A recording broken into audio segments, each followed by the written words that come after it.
प्यारे साथियों, कैसे हैं आप लोग। उम्मीद करता हूं आप सभी लोग ठीक होंगे। फ्रेंड्स, एक बार फिर से आपका स्वागत है हमारे यूट्यूब चैनल मेडी साइंस ट्यूटोरियल में। फ्रेंड्स, आप सभी को पता होगा यूपी एनएचएम के द्वारा आपके 17,000 प्लस संविदा वैकेंसी निकाली गई है। इसमें अगर तीसरे पोजीशन की बात की तो सबसे ज्यादा जो वैकेंसी है आपके लैब टेक्नीशियन का रखा गया है, उसके बाद में आपका फार्मासिस्ट का आता है। तो इन्हीं सब बातों को ध्यान में रखते हुए आज से हम लोग क्लासेस को स्टार्ट कर रहे हैं और आपके सिलेबस के अनुसार हम लोग सबसे पहले थ्योरी क्लास करेंगे, उसके बाद में फिर हम लोग एमसीक्यू क्लास को यहाँ पे करने वाले हैं। अगर हम बात करें क्लास को शुरू करने से पहले, तो हमारा एक प्राइवेट टेलीग्राम चैनल भी है जिसका जो नाम है वो आपका प्रतिज्ञा बैच हो जाता है। इस प्रतिज्ञा बैच की यहाँ पे बात करें तो इसकी खास बात क्या हो जाती है, तो डेली आपको जो यूट्यूब पे लेक्चर मिलेगा उसका डेली आपका 2 क्विज होगा, यानी कि आपको प्रैक्टिस करने का मौका मिलेगा। उसके बाद में सप्ताह में आपको प्रैक्टिस सेट दिया जाएगा 50 प्रश्नों का। ये प्रैक्टिस सेट रहेगा जिसको आप लोग अच्छे से सॉल्व करके और अपनी तैयारी अच्छे से कर सकते हैं। तीसरे पॉइंट की बात करें, तीसरा पॉइंट आपको क्या मिलेगा, तो आपको जो भी ई बुक होते हैं, ई बुक का मतलब जो भी आपके सिलेबस से संबंधित ई बुक होगा उसको प्रोवाइड किया जाएगा और आपका जो भी क्लास का पीडीएफ होगा वो आपको उसी प्राइवेट टेलीग्राम पे मिल जाएगा। ठीक है, तो ये चीजें हो गई। और अगर हमारे पास अच्छे खासे स्टूडेंट हो जाते हैं तो ये जो आपका लेक्चर है, जो भी थ्योरी का लेक्चर है, उसको एक हम प्राइवेट जगह पे लेंगे, यानी कि किसी एप्लीकेशन के माध्यम से लेंगे। तो जितने भी आपकी क्लासेस होंगी थ्योरी की, वो आपकी कहाँ से होंगी, आपके प्राइवेट से हो जाएंगी। तो अगर इसको परचेज करना है तो आप 249 रुपये पे करने होंगे। अभी 6 दिन तक आपका ये ऑफ चल रहा है, यानी कि 6 तारीख तक आपको यहाँ पे ऑफ मिल रहा है। इसकी प्राइस जो हो जाती है आपको 199 ही हो जाती है, तो आप 199 में ले सकते हैं। अगर कोड की बात करें तो कोड आप MST20 लिख दीजिएगा और आपको प्राइस में यहाँ पे छूट मिल जाएगा। ठीक है, तो अगर इसकी खासियत की बात करें तो यहाँ पे बगल में आप देख पा रहे होंगे, ये सारी खासियत आपको इस पेड ग्रुप में मिल जाएगा। ठीक है, तो इसको ज्वाइन करने के लिए हमारा व्हाट्सएप नंबर है, ठीक है, आप यहाँ पे देख भी पा रहे होंगे और यहाँ पे मैं लिख भी दे रहा हूँ 6307718182। इस पे अगर आप मैसेज करते हैं और लिख दीजिएगा lab technician paid group link, तो आपको ये लिंक भेज दिया जाएगा और आप इसको ज्वाइन कर लीजिएगा। ज्वाइन करने के लिए आपको कुछ नहीं करना है, जैसे ही पेमेंट आप करेंगे पेटीएम, गूगल पे, फोन पे, किसी भी माध्यम से, तुरंत आपको एक ऑटोमेटिक लिंक मिल जाएगा और उसको जैसे ही आप टच करेंगे आप अपने प्राइवेट ग्रुप में पहुंच जाएंगे। ठीक है, तो अगर आप लोग यूपीएनएचएम की बेस्ट प्रिपरेशन करना चाहते हैं तो इस पेड ग्रुप को जरूर ज्वाइन करें। और इसके बाद में आज का ये जो आपका है डेमो क्लास भी कह सकते हो, या फिर 2-3 दिन तक आपकी डेमो क्लासेस चलेंगी और अच्छे खासे अगर स्टूडेंट्स हो जाते हैं तो जो भी क्लासेस है इसको हम कहाँ पे ले चलेंगे, इसको हम एक प्राइवेट ग्रुप पे लेकर चलेंगे, प्राइवेट एप्लीकेशन पे लेकर चलेंगे। ठीक है, तो अगर आपके सिलेबस की बात करें तो सबसे पहले आपके सिलेबस में क्या दिया हुआ है, ब्लड दिया गया है, उसके बाद में इसके टाइप दिए गए हैं और आपके न्यूट्रोफिल के इंक्रीज और उसके बाद में लिम्फोसाइट का इंक्रीज डिक्रीज ये फिर आपका पूछा गया है। तो आज के जो क्लास है, इस क्लास में हम लोग ब्लड के फिजियोलॉजी के बारे में डिस्कस करेंगे, केवल ब्लड के फिजियोलॉजी के बारे में डिस्कस करेंगे कि आखिर में ब्लड होता क्या है, कितने प्रकार के होते हैं, इनके क्या क्या वर्क हैं, जो भी चीजें हैं हम यहाँ पे पढ़ेंगे। ठीक है, तो चलिए सबसे पहले हम क्या शुरू करते हैं, सबसे पहले हम शुरू करते हैं कि आखिर में ब्लड होता क्या है, यानी कि जो आपका रक्त होता है ये क्या होता है। ठीक है, तो इसके अगर हम डिफिनेशन की बात करें तो यहाँ पे मेंशन है, blood is a special type of fluid connective tissue drive from mesoderm. ठीक है, यहाँ पे ध्यान रखना है कि जो ब्लड है वो क्या होता है, एक प्रकार का special type of connective tissue है। ठीक है, लिक्विड तो है, ये फ्लूइड कह सकते हैं इसको। ठीक है, फ्लूइड या फिर लिक्विड कनेक्टिव टिश्यू है, लेकिन यहाँ पे जो मेन पॉइंट आपको ध्यान में रखना है कि क्या है, ये एक प्रकार का कनेक्टिव टिश्यू है। कनेक्टिव टिश्यू यहाँ पे क्यों कहा जाता है, क्योंकि जो ब्लड का फंक्शन होता है एक दूसरे को कनेक्ट करने का होता है, यानी जितने भी आपके सबस्टेंस है, मिनरल्स है, जो भी प्रोटीन्स हैं, इनको क्या करता है, एक स्थान से दूसरे स्थान तक कनेक्ट करके ले जाता है। हालांकि यहाँ पे ऑक्सीजन और कार्बन डाइऑक्साइड को भी ले सकते हो, ये भी आपके ब्लड के द्वारा ही होता है इनका ट्रांसपोर्ट, तो इसको क्या कहते हैं, कनेक्टिव टिश्यू कहते हैं। यानी कि इनमें कनेक्शन का गुण पाया जाता है, एक दूसरे को जोड़ने की क्षमता पाई जाती है, इसीलिए इसको क्या कहते हैं, ये कनेक्टिव टिश्यू होता है। ठीक है, और अगर इसके ड्राइव यानी कि इसकी उत्पत्ति कहाँ से हुई है, ठीक है, ध्यान रखिएगा, हम क्लास जो लेंगे वो आपके हिंदी इंग्लिश दोनों में लेंगे, ताकि जो हिंदी मीडियम के स्टूडेंट्स हैं उनको प्रॉब्लम ना हो। ठीक है, तो इनका जो ड्राइव है यानी कि इनका उत्पत्ति कहाँ से होता है, तो आपकी ये भ्रूण से, यानी कि आपके एम्ब्रियो के मेसोडर्म से इनका उत्पत्ति होता है। तो आपके एग्जाम में प्रश्न बन सकता है कि जो ब्लड है इसका जो उत्पत्ति है कहाँ से होता है, भ्रूण के किस भाग से होता है, तो आपके भ्रूण के कहाँ से, मेसोडर्म से होता है, आपके एम्ब्रियो के मेसोडर्म से इसकी उत्पत्ति होती है। तो आपको यहाँ पे समझ में आ गया होगा, blood is a special type of fluid connective tissue drive from mesoderm, यानी कि जो ब्लड है एक प्रकार का स्पेशल कनेक्टिव टिश्यू होता है, जिसकी अगर हम कंडीशन की बात करें तो लिक्विड के फॉर्म में होता है और इसकी जो उत्पत्ति होती है आपके कहाँ से होती है, मेसोडर्म से होती है। ठीक है, अब यहाँ पे हम थोड़ा समझने वाले हैं कि the branch of science concerned with the study of blood, blood forming tissue and disorder associated with them is called haematology. ये कह रहा है कि जो भी ब्लड की जो भी टिश्यू जो फॉर्मेशन करने वाली टिश्यू है या फिर ब्लड से संबंधित जितने भी बीमारी हैं इनके बारे में अगर हमको अध्ययन करना है तो हम इसको हेमेटोलॉजी के अंतर्गत अध्ययन करते हैं। ठीक है, तो हेमेटोलॉजी एक प्रकार का साइंस का ब्रांच होता है जिसमें हम ब्लड के बारे में, ब्लड का जो फॉर्मेशन होता है उनके टिश्यू के बारे में, तथा जो भी आपके ब्लड के द्वारा डिसऑर्डर होते हैं, जो भी बीमारियां होती हैं उनके बारे में अगर हमको अध्ययन करना है तो हम हेमेटोलॉजी के माध्यम से करते हैं। जो आपका हेमेटोलॉजी शब्द है ये आपके ग्रीक वर्ड से लिया गया है, हीम प्लस लोगस। हीम का जो मतलब होता है ये होता है आपका ब्लड हो जाता है, और लोगस का मतलब आप सभी को पता होगा स्टडी हो जाता है या फिर आपका नॉलेज हो जाता है। तो आपको यहाँ पे ब्लड के बारे में समझ में आ गया होगा कि ब्लड होता क्या है। तो ब्लड एक प्रकार का special type of fluid connective tissue है जिसकी उत्पत्ति आपके मेसोडर्म से होती है। और अगर हम बात करें ब्रांच की यानी कि साइंस की वह शाखा जिसमें हम ब्लड और ब्लड के फॉर्मिंग टिश्यू के बारे में तथा उसमें होने वाली बीमारियों के बारे में अगर अध्ययन करते हैं तो हम हेमेटोलॉजी के अंतर्गत करते हैं। हेमेटोलॉजी के जो शब्द है आपके दो प्रकार के ग्रीक वर्ड से मिलकर बना हुआ है। हिम का मतलब हो जाता है ब्लड और आपका लोगस का मतलब हो जाता है स्टडी। ठीक है, अब यहाँ पे हम बात करेंगे प्रॉपर्टी ऑफ ब्लड के बारे में, यानी कि आपके जो ब्लड होता है इसमें कौन कौन से गुण पाए जाते हैं, यानी कि इसकी प्रॉपर्टी क्या होती है, इसकी खास बात क्या होती है। तो सबसे पहले हमको यहाँ पे समझना है किसके बारे में, इसके कलर के बारे में। तो कलर के बारे में आप सभी को पता होगा, लेकिन थोड़ा सा हम डीप में जाएंगे। अगर हम ब्लड के कलर की बात करें तो bright red in arteries and dark red in when. तो ध्यान रखना, जो आर्टरीज होती है यानी कि जो ब्लड क्या करती है, जिसमें शुद्ध रक्त कह सकते हो या फिर आपका ऑक्सीजनेटेड जो आपके ब्लड बहते हैं, उसमें क्या होता है, इनका जो कलर होता है ब्राइट रेड होता है। और अगर हम वेन की बात करें, वेन में आपका क्या होता है, CO2 कंटेनिंग ब्लड होता है जिसको हम क्या कहते हैं, ठीक है, अशुद्ध रक्त के नाम से भी जानते हैं। तो ये किस कलर का होता है, डार्क रेड कलर का होता है। ठीक है, तो अगर हम बात करें ब्लड की, तो ब्लड आपके दो प्रकार से इसको हम कलर के माध्यम से डिवाइड कर सकते हैं, एक आर्टरी में बहने वाला ब्लड और आपका किसमें, एक वेन में बहने वाला ब्लड। जो आपका आर्टरी वाला ब्लड होता है इसकी बात करें तो इसका जो कलर होता है ब्राइट रेड होता है, और जो वेन होता है अगर इसकी हम कलर की बात करें तो इसमें बहने वाला ब्लड आपका क्या होता है, डार्क रेड होता है। ठीक है, अब यहाँ पे हम बात करने वाले किसकी, मासेस के बारे में, यानी कि जो आपका ब्लड होता है इसका मास कितना होता है, द्रव्यमान कितना होता है। तो ये आपका 8% ऑफ बॉडी मास का होता है, यानी कि इसका जो परसेंटेज जो आपके बॉडी का कितना परसेंट होता है, 8% होता है। इसको भी आप लोग नोट करके लिख सकते हो। हाँ फ्रेंड्स, एक हम आपको एडवाइस देना चाहते हैं या फिर आपको एक अज्ञान मतलब कि क्या कहते हैं, अज्ञान ना कहके मतलब एक आपको वर्क देना चाहते हैं कि आप एक मतलब कॉपी ले लीजिए और उस कॉपी को आप अपने एनएचएम के लिए बना लीजिए, और जितनी पॉइंट आपको इंपॉर्टेंट चीजें हैं बताई जाती है उसको अपने कॉपी में नोट करते रहिएगा। ये जो आपका पीपीटी है, जो भी आपका पीडीएफ है, उसको तो हम प्रोवाइड कराएंगे, लेकिन आपको क्या करना होगा, जब अपने हाथों से आप कोई चीज लिखते हो ना तो आपको यहाँ पे लर्न होता जाता है और आपके लिए बहुत अच्छा होता है।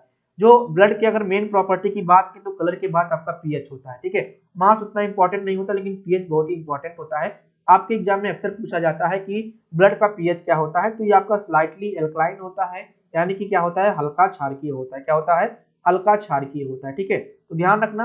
ठीक है, जो आपका पीएच मान होता है, अगर यहाँ पे बात की 7 की, तो 7 का मतलब क्या हो जाता है, न्यूट्रल हो जाता है। ठीक है, यानी कि यह उदासीन होगा। और 7 के अगर नीचे की बात करें यानी कि 6, 4, ठीक है, जो भी 5, ठीक है, इसकी बात करें तो आपका ये एसिडिक करेक्टर का हो जाएगा।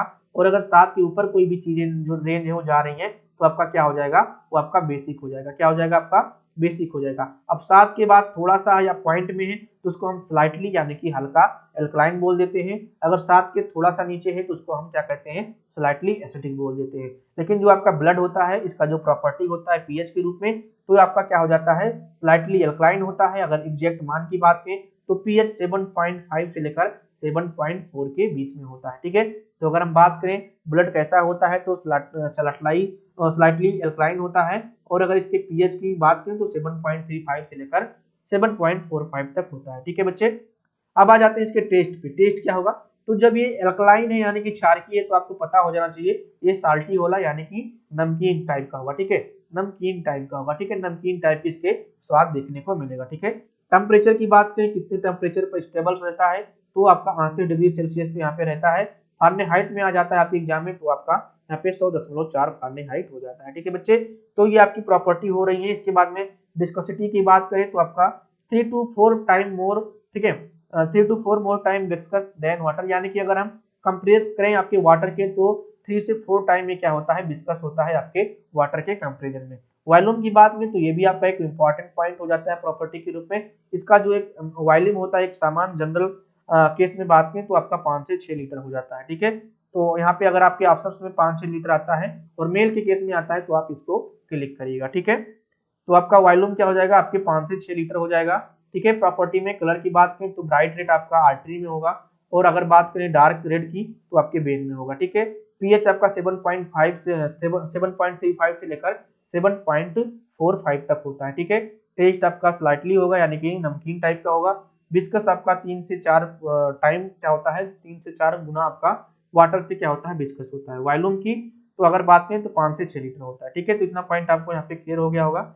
चलिए आते हैं अपने नेक्स्ट पॉइंट पे। तो फ्रेंड्स, ब्लड के प्रॉपर्टी के बाद हम समझने वाले हैं कंपोजिशन ऑफ ब्लड के बारे में, यानी कि आपका जो ब्लड होता है ये कितने पार्ट से मिलकर बना होता है या इसमें कितने पार्ट होते हैं। तो फ्रेंड्स, अगर यहाँ पे हम मेनली बात करें ब्लड की, तो ब्लड में 2 पार्ट होता है, एक आपका लिक्विड वाला पार्ट हो जाता है और एक आपका क्या हो जाता है, सेल्स होते हैं, ठीक है। क्या होते हैं आपके, सेल्स होते हैं, या इसको हम क्या कह सकते हैं, कार्पोसेल्स भी कह सकते हैं, ठीक है। तो आपका जो ब्लड होता है मेनली 2 पार्ट से मिलकर बना होता है, एक आपका लिक्विड और दूसरा आपका क्या हो जाता है, सेल्स हो जाता है। जो आपका लिक्विड वाला पार्ट होता है इसको हम प्लाज्मा नाम देते हैं, और जो आपका सेल वाला भाग होता है, सेल में आपके 3 प्रकार के सेल पाए जाते हैं।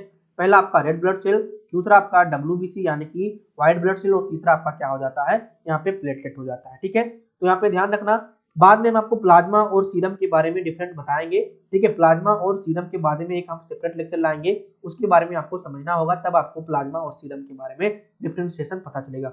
अभी आपको यहाँ पे समझना है कि आपका जो कंपोजिशन होता है ब्लड का, ये आपका 2 पार्ट से मिलकर बना होता है, एक आपका लिक्विड, एक आपका सेल होता है। अगर लिक्विड वाले पार्ट की बात करें तो आपका क्या हो जाता है, प्लाज्मा होता है, और अगर बात करें सेल्स की तो सेल में आपका रेड ब्लड सेल, आपका WBC और आपका प्लेटलेट हो जाता है, ठीक है। अगर बात करें WBC की तो ये आपका 1% भाग होता है, क्या होता है, 1% भाग होता है, और इसी 1% भाग में आपका यहाँ पे WBC पाया जाता है, ठीक है। आप लोग कमेंट करके बता देना कि ये 1% का भाग जो होता है इसको क्या कहते हैं। जितने भी बच्चे इसका कमेंट करेंगे उनके लिए बहुत ही बेहतरीन मौका है, ठीक है। मतलब कि वो अपने UPNHM की लैब एग्जाम में अच्छे से एग्जाम क्लियर कर पाएंगे, ठीक है। तो आप लोगों को कमेंट करना है कि 1% में आपका जो चीज पाया जाता है वो क्या होता है। अगर आप नहीं बता पाओगे तो इसको हम टेलीग्राम के माध्यम से आपको बताएंगे कि आपका 1% जो होता है इसको किस नाम से जानते हैं, ठीक है। तो आपको यहाँ पे क्लियर हो गया होगा आपके कंपोजिशन ऑफ ब्लड के बारे में, plasma, red blood cell, white blood cell और आपका यहाँ पे प्लेटलेट, ठीक है। जो आपके तीनों सेल होते हैं आपके कॉर्पसेल्स के अंतर्गत आते हैं, और लिक्विड वाले पार्ट के अंतर्गत आपका क्या आता है, प्लाज्मा आता है। अब यहाँ पे हम सेपरेट चीजों को पढ़ने वाले हैं, यानी कि सबसे पहले हम प्लाज्मा के बारे में जानेंगे, प्लाज्मा होता क्या है, इसमें क्या क्या चीजें पाई जाती हैं और क्या क्या चीजें, इनके गुण क्या होते हैं, ठीक है। और यहाँ पे बात करें अगर आपको इस कंपोजिशन को अलग करना होता है तो कैसे अलग करते हो, तो आपको क्या करना होता है, सेंट्रीफ्यूज करना होता है आपके ब्लड को। सेंट्रीफ्यूज का मतलब क्या होता है, ठीक है। सेंट्रीफ्यूज मतलब की होता है कि आप एक मशीन होती है सेंट्रीफ्यूज मशीन, उसमें अपने इस ब्लड को एक ट्यूब के माध्यम से रखना होता है, और ये क्या करता है, जो ब्लड होता है ब्लड को क्या करता है, ऐसे सेंट्रीफ्यूगल फोर्स में क्या करता है, घुमाता है, ठीक है। मतलब कि आप कह सकते हो कि सेंट्रीफ्यूगल फोर्स के द्वारा आपका जो ब्लड है वो सेंट्रीफ्यूज होता है, ठीक है। सेंट्रीफ्यूगल का मतलब कि आप केंद्र बल भी कह सकते हो, जिसमें क्या होता है कि आप जब चीजों को घुमाते हैं तो उसके पार्टिकल जो होते हैं वो आपके जो भारी पार्टिकल्स होते हैं वो अंदर की तरफ होते हैं और बाहर की चीज हल्के वाले भागते हैं, और इसी के द्वारा आपका जो ब्लड होता है वो सेपरेट हो जाता है, सेल्स जो होते हैं वो आपके नीचे आ जाते हैं, और आपका जो प्लाज्मा या लिक्विड वाला पार्ट होता है वो आपका ऊपर हो जाता है, ठीक है। तो ये आपको ध्यान रखना है, ठीक है, ये चीजें, ठीक। चलिए अब यहाँ पे आपको क्या समझ आते हैं कि ब्लड के कौन कौन से पार्ट होते हैं। तो हमने आपको बता ही दिया कि ब्लड क्या हो गया, ब्लड के आपके 2 पार्ट, एक आपका लिक्विड वाला पार्ट हो गया जिसको आप प्लाज्मा के नाम से जान रहे हैं, और दूसरा आपका सेलुलर एलिमेंट हो जाता है जिसको आप कॉर्पसेल्स के नाम से भी जानते हैं। और अगर बात करें प्लाज्मा की तो आपके ब्लड का कितना भाग होता है प्लाज्मा, तो आपका ये 55% होता है। ये आपको ध्यान रखना है कि आपके पूरे ब्लड में 55% भाग प्लाज्मा रहेगा, और उसमें 45% भाग क्या रहेगा आपका, ये रहेगा सेलुलर एलिमेंट, यानी कि आपके आरबीसी, डब्ल्यूबीसी और आपके प्लेटलेट, ठीक है। आरबीसी को हम साइंटिफिक नेम से क्या जानते हैं, एरिथ्रोसाइट जानते हैं। डब्ल्यूबीसी को हम ल्यूकोसाइट्स के नाम से जानते हैं, और आपका जो प्लेटलेट होता है इसको हम थ्रोम्बोसाइट्स के नाम से जानते हैं। ये भी आपको क्लियर होना चाहिए, ठीक है। आरबीसी यानी कि रेड ब्लड सेल्स को तो आप कह देते हो, लेकिन अगर इसके साइंटिफिक नेम की बात की तो आपका एरिथ्रोसाइट्स, डब्ल्यूबीसी ल्यूकोसाइट्स, और प्लेटलेट को क्या कहते हैं, थ्रोम्बोसाइट्स कहते हैं, ठीक है। इसके बाद में अभी हम आरबीसी के बारे में डिटेल बताएंगे, तो सब चीजें बताएंगे कि कैसे रेड होता है, क्या चीजें इसमें होती है, ठीक है। चलिए अब यहाँ पे समझते हैं प्लाज्मा के बारे में, यानी कि जो आपके ब्लड का लिक्विड वाला पार्ट है, क्या है भाई, लिक्विड वाला पार्ट है जो कि आपके 55% बनाता है आपके होल ब्लड का, इसके बारे में समझने वाले हैं। तो प्लाज्मा क्या होता है, तो यहाँ पे मेंशन है कि plasma is a pale yellow coloured liquid component of blood that hold the cellular element of blood in suspension. मतलब कि जो आपका प्लाज्मा होता है एक प्रकार का पेल येलो कलर का यानी कि हल्के पीले कलर का एक प्रकार का लिक्विड कंपोनेंट होता है जो कि आपके ब्लड में पाया जाता है। ये होल्ड करता है यानी कि रोकता है सेलुलर एलिमेंट को, यानी कि जो भी आपके मतलब कि ब्लड में जो सेल पाए जाते होते हैं इनको पकड़ के रखता है, इनको एक तरह से बांध के रखता है, ठीक है, ब्लड सस्पेंशन में। ठीक है, तो आपने देखा होगा जब ब्लड को लेते हो तो लिक्विड लिक्विड पार्ट होता है और फिर उसमें रेड सेल आपको भी दिखाई देते हैं, तो कहीं ना कहीं एक दूसरे में घुले मिले रहते हैं।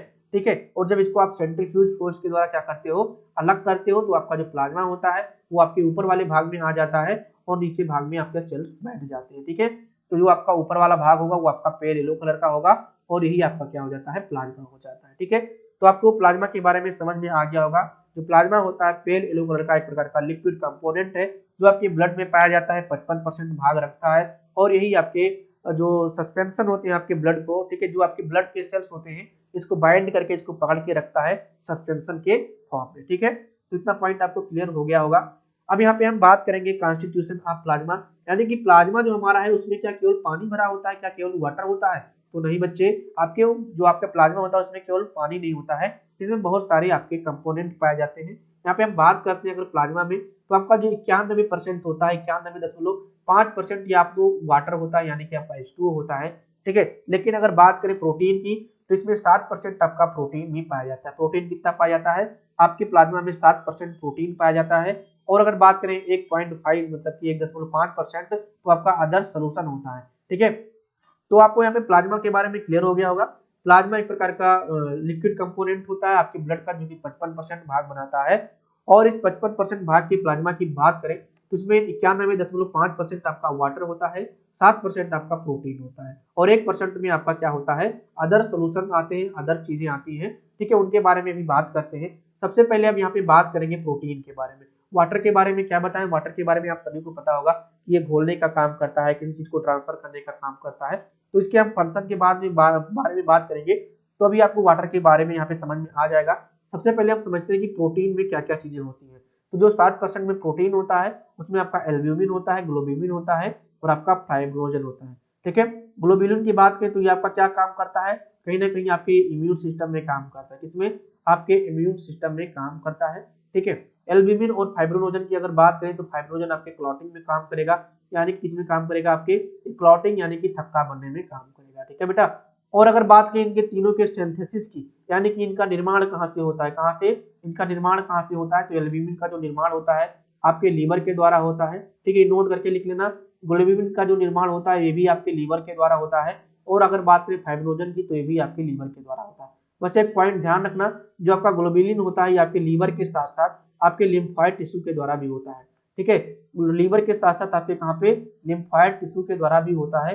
तो ये पॉइंट आपका कहीं ना कहीं इंपॉर्टेंट हो जाता है। ठीक है, कि जो आपका ग्लोब्यूलिन है या फिर कहाँ से निर्माण होता है इसका, इसका सिंथेसिस कहाँ से होता है, तो आपके ये कहाँ से, आपके ये लीवर के द्वारा तो होता है, साथ साथ में आपके लिम्फोइड टिश्यू के द्वारा भी होता है। ठीक है, तो आपको यहाँ पे समझ में आ गया होगा प्रोटीन के बारे में। अब बात करते हैं जो आपका 1% का भाग है, क्या 1% में जो आपके अदर सॉल्वेंट है, जो अदर चीजें घुली हैं वो क्या है, तो पहला चीज जो आपका घुला है इलेक्ट्रोलाइट्स घुले हैं। ठीक है, इलेक्ट्रोलाइट्स आयन घुले हुए हैं। अब इस इलेक्ट्रोलाइट्स आयन में क्या क्या चीजें हो सकती है भाई, तो इस इलेक्ट्रोलाइट आयन में आपका क्या है, Na है यानी कि सोडियम आयन है, पोटेशियम है, कैल्शियम है, मैग्नीशियम है, क्लोरीन आयन है। ठीक है, H2CO3 है। ठीक है, जिसको कार्बोनिक आयन भी कह सकते हैं और यहाँ पे आपका सल्फेट है। अगर बात की सबसे ज्यादा क्या चीज होगा, तो आपका ये तीन चीज यहाँ पे मान के रखिएगा आप लोग, यहाँ पे चार चीजें। ठीक है, सोडियम, पोटेशियम, कैल्शियम, मैग्नीशियम और उसके बाद में यहाँ पे, ठीक है, चारों चीजें। ठीक है, चार पांच चीजें इंपॉर्टेंट है। हाँ, हालांकि ये भी पाया जाता है, ऐसा नहीं कह सकते कि ये चीजें हैं, इनकी शरीर में आवश्यकता भी है, लेकिन जो फंक्शन मेन करता है, जो मेन इलेक्ट्रोलाइट का काम करता है, सोडियम, पोटेशियम और कैल्शियम। ठीक है, ये पॉइंट आप लोग ध्यान रखना। ठीक है, गैसेस कौन कौन सी पाई जाती हैं, तो गैसेस आपकी हो जाती हैं ऑक्सीजन, CO2 यानी कि कार्बन डाइऑक्साइड और आपका नाइट्रोजन। ठीक है, न्यूट्रिएंट्स की बात करते हैं, न्यूट्रिएंट्स कौन कौन सी हो सकती हैं, तो आपका ये ग्लूकोज होगा, एमिनो एसिड होगा और आपका फैटी एसिड होगा, ये आपके न्यूट्रिएंट्स पाई जाएंगी। वेस्ट प्रोडक्ट भी आपकी बॉडी में पाए जाते हैं। देखिए, जो आपका लीवर है, ठीक है, कहीं ना कहीं आपके शरीर में कहीं ना सब जगह से, ठीक है, किडनी, लीवर, सब जगह से वेस्ट प्रोडक्ट निकलते हैं और ये वेस्ट प्रोडक्ट कहाँ जाते हैं, आपके ब्लड स्ट्रीम के द्वारा ही तो आपके अलग अलग भागों में निकाले जाते हैं, किडनी में इसको फिल्टर किया जाता है। तो कहीं ना कहीं आपके जो ब्लड होता है, ब्लड के प्लाज्मा में ही आपके वेस्ट प्रोडक्ट भी विद्यमान रहते हैं। उसमें आपका यूरिया, यूरिक एसिड, अमोनिया और क्रिएटिनिन, ये तीन चीजें आपको यहाँ पे मिल जाएंगी, चार चीजें। लेकिन जो इंपॉर्टेंट है आपको यूरिया के बारे में पढ़ाएंगे, यूरिक एसिड के बारे में पढ़ाएंगे और आपका क्रिएटिनिन के बारे में आपको डिटेल में पढ़ाया जाएगा। इसका टेस्ट कैसे लगाते हैं, कौन कौन से मेथड होते हैं, एग्जाम में कौन कौन से क्वेश्चन आपके पूछे जाते हैं, इसके बारे में भी आपको बताया जाएगा।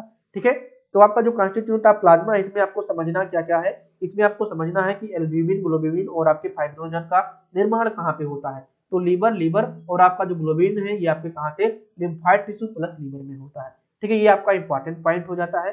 अदर सॉल्वेंट में आपको इलेक्ट्रोलाइट्स को याद करके रखना है। कौन कौन से इलेक्ट्रोलाइट्स हो सकते हैं, तो सोडियम, पोटेशियम, कैल्शियम, मैग्नीशियम। ठीक है, ये चारों तो पांचों याद रख के रखना। ये अगर आप दो भूल जाते हो तो कोई बात नहीं। ठीक है सॉरी बच्चों। ठीक है, तो आपको यहाँ पे क्लियर हो गया होगा। चलिए अब बात करते हैं फंक्शन ऑफ प्लाज्मा के बारे में, यानी कि आपका जो प्लाज्मा होता है इसका फंक्शन क्या होता है। तो सबसे पहला जो वाटरली काम है, जो कि आपके 91 या 95.5 जो भी पाया जाता है, इसकी बात करते हैं। वाटर का काम क्या है आपके शरीर में, एब्जॉर्ब करना, किसी चीज को एब्जॉर्ब करना हो गया, ट्रांसपोर्ट करना है तो आपकी वाटर का ही काम आएगा, और रिलीज हीट, यानी कि आपकी बॉडी का हीट को अगर रिलीज करना है तो भी आपके यहाँ पे वाटर का काम आएगा। तो अगर फंक्शन की बात करें प्लाज्मा में, तो प्लाज्मा का जो मेन फंक्शन होता है वाटर के द्वारा होता है, जो कि एब्जॉर्प्शन के काम में, ट्रांसपोर्ट के काम में और आपके रिलीज हीट के। मान लीजिए आपका ब्लड था, ठीक है, मान लीजिए ब्लड था और ब्लड में अगर कोई सेलुलर कंपोनेंट ही होता, केवल सेल ही होता बेटा, तो ये आपके बॉडी में जो बहाव करता है, जो भी चीजें ऊपर से नीचे तक ले जाता है, ये नहीं ले हो पाता जब तक आपके बॉडी में क्या होता, प्लाज्मा ना होता, और प्लाज्मा में आपका क्या ना होता, वाटर ना होता। ठीक है, एल्ब्यूमिन की बात करें जिसका सिंथेसिस जो होता है आपके लीवर में होता है, तो इसका क्या हो जाता है, ऑस्मोटिक बैलेंस को ये बराबर करता है। ठीक है, ऑस्मोटिक बैलेंस को बराबर होता है, जो भी आपके सेल्स होते हैं, क्या अंदर आना है, क्या अंदर नहीं आना है, इस चीजों की आपका कार्य करता है। ग्लोबुलिन के बारे में आपको सभी को पता होगा, डिफेंस मैकेनिज्म का काम करता है, यानी कि आपकी इम्यून सिस्टम का काम करता है। और ग्लोबुलिन को हम बहुत अच्छे तरीके से इम्यूनोलॉजी में पढ़ेंगे, आपके सिलेबस में दिया हुआ है। ठीक है, फाइब्रोनोजन की बात करें, ठीक है, तो फाइब्रोनोजन आपके लीवर में सिंथेसिस होता है। ठीक है, इसमें काम आता है, आपके ब्लड क्लॉटिंग में काम आता है। ग्लोबुलिन कहाँ से सिंथेसिस होता था, तो आपके लीवर प्लस लिम्फाइड टिश्यू के द्वारा। कहाँ पे, लीवर प्लस लिम्फाइड टिश्यू के द्वारा। तो ये भी आप नोट करके लिख लेना। ठीक है, ये तीनों चीजें को कि इनका सिंथेसिस कहाँ से होता है। ठीक है, इलेक्ट्रोलाइट्स का काम क्या होता है, तो आपके बॉडी में पीएच बफरिंग का काम करते हैं, यानी कहीं ना कहीं आपके ये बफर का काम करते हैं, यानी कि एसिड और बेस का बैलेंस करने का काम करते हैं। एसिड एंड बेस को क्या करते हैं, बैलेंस करने का काम करते हैं आपके इलेक्ट्रोलाइट्स आयन। तो आपको फंक्शन ऑफ ब्लड के बारे में अच्छे से समझ में आ गया होगा बच्चा। ठीक है, चलिए आगे बढ़ते हैं। ठीक है, आगे आपका क्या है, आपका है रेड ब्लड सेल, यानी कि आप लिक्विड वाले पार्ट को पढ़ लिए हैं। अब हम आ जाते हैं अपने किसके पार्ट पे, सेल वाले पार्ट पे। तो सेल में सबसे पहले आपको किसको पढ़ना है, अपने रेड ब्लड सेल को पढ़ना है। ठीक है, तो अगर हम रेड ब्लड सेल की बात करें तो आप इसको रेड के बारे में समझ गए होंगे कि आपका किस कलर में होगा, तो आपकी ये रेड कलर में होगा। किसके बारे में, रेड कलर के बारे में होगा। ठीक है, तो बेटा हम आपको बता देना चाहते हैं कि आपका जो रेड ब्लड सेल होता है, इसमें रेड किसके वजह से होता है, तो आपके हीमोग्लोबिन की वजह से होता है। किसको, हीमोग्लोबिन के वजह से होता है। ठीक है, इसमें एक प्रकार का रिस्पायरेटरी पिगमेंट पाया जाता है। अगर आप थोड़ा भी परिचित नहीं है हीमोग्लोबिन के नाम से, तो मैं आपको बताता हूँ। हीमोग्लोबिन जो होता है वो आपके रिस्पायरेटरी पिगमेंट के रूप में आपके बॉडी में पाया जाता है। यही जो आपका हीमोग्लोबिन होता है, यही आपके ऑक्सीजन को बाइंड करता है, आपके टिश्यू लेवल तक पहुंचाता है, और यही आपके कार्बन डाइऑक्साइड को भी बाइंड करता है, और आपके कहाँ से लाता है, आपके टिश्यू लेवल से आपके लंग्स तक लाता है। ठीक है, तो यही हीमोग्लोबिन है। और हिम जो होता है, हीमोग्लोबिन जो होता है, ये दो पार्ट से मिलकर बना होता है।